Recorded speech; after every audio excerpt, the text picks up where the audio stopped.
Already frustrated about high fuel prices, many Kenyans are being hit hard by rapidly rising electricity bills, compounding inflation's financial toll on households and businesses. The current electricity prices have become impossible to ignore, but as electricity prices go up annually, solar power prices have been reducing dramatically. The cost of electricity from solar power fell by 85% between 2010 and 2020, resulting in increased demand for solar energy solutions among Kenyans. Official data shows there has been an explosion in the installation of solar photovoltaic systems for domestic, commercial and industrial use as Kenyans search for affordable and steady power alternatives away from the national grid. The 2019 national census found that an estimated 70% of households in Kenya have access to a modern form of energy. About 50.4% of the overall population enjoys on-grid electricity, while another 19.4% use solar energy. Kenya still has a large off-grid population, especially in rural areas where approximately 30% of Kenyans live without access to electricity.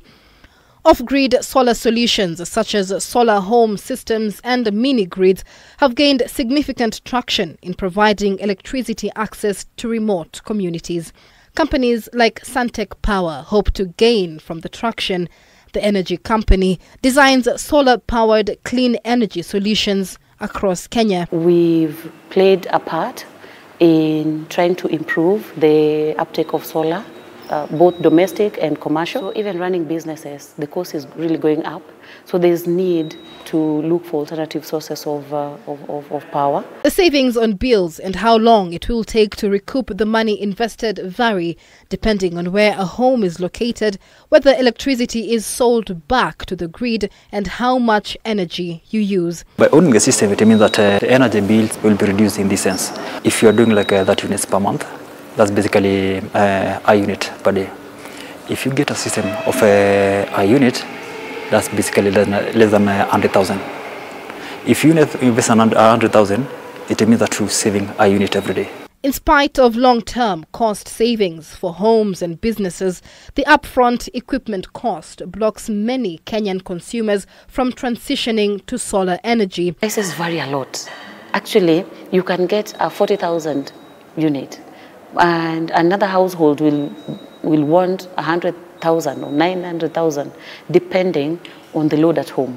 To ease the burden, the Kenyan government has implemented a range of financial incentives to encourage the adoption of solar power across the nation, including reinstating the VAT exemption on solar energy specialized equipment. These subsidies help reduce the upfront costs of installation. The incentives like the import duty being at zero is something that we are really we appreciate. We appreciate a lot from the government. The fact that we don't pay that means our clients also don't get to pay that. So it also reduces the cost of solar further. Experts estimate that by 2030, electricity from renewable sources could provide 65% of the world's total electricity supply.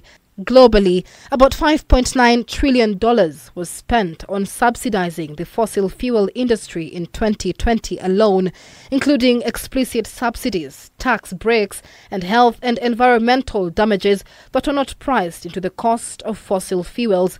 In comparison, about $4 trillion a year needs to be invested in renewable energy until 2030 to allow the world to reach net zero emissions by 2050. The upfront cost can be daunting for many countries with limited resources and will need financial and technical support to make the transition. However, investments in renewable energy will pay off. The reduction of pollution and climate impacts alone could save the world up to $4.2 trillion per year by 2030.